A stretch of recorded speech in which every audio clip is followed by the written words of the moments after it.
So we're here at the UX event by Think Tank, and I'm here with Shaza from Stampede. So Shaza, you're in the UX industry and you have your own UX agency. So a simple question that I'd like to ask you is, why would somebody want to work with a UX agency when it comes to solving a business problem that they may have? Why a UX agency versus, for example, working with a web designer or a digital agency to help them, for example, drive conversions or get better customer satisfaction? So yeah, that's the question. Why choose a UX agency? I think when you are too close to the problem, you kind of get myopic, and you need fresh perspective. A lot of the people in an industry or in an organization, after they are used to working on the same problem, they keep coming up with similar solutions. So bringing in fresh eyes help, but also why not marketing and why not web design? I think it's because UX is actually the predecessor of all that. If you can use UX to focus the entire organizational objective around the user as opposed to around revenue, which is still important, but the user needs to come first, and if you have user, you have business, right? So UX can do that, and UX can bring everybody together towards one cause.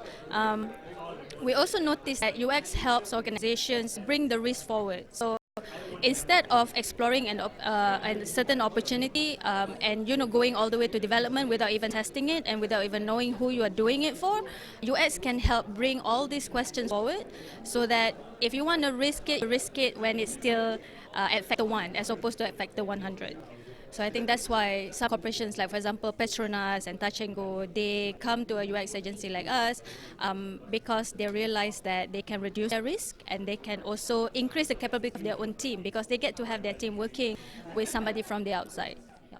Right. And so just to elaborate a little bit on that, so is UX more of a process, a one-off process, or is it an ongoing process that a company would need to employ? Right. So I think it's an ongoing process, and it cannot be owned just by the designers. This is where a lot of people mistake UX as something just for design. Without having developers, customer support, even the C-level, UX will just become something that you do one-off and then it doesn't work anymore.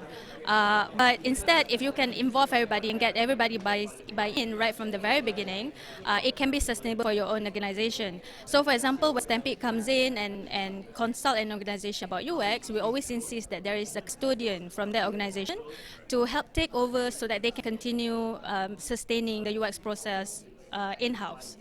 Yeah. Okay, great. And just for the audience, one quick tip or resource or person that anybody who wants to find out more about UX as a career choice, or to just know more about it, who should they follow on LinkedIn? You should follow UX Malaysia. I'm part of UX Malaysia. We are hoping that we can help Malaysian talents to expand their career into UX and also to help raise awareness of UX in Malaysia and also regionally in Southeast Asia. Okay, great. UX Malaysia. Thanks, Shaza.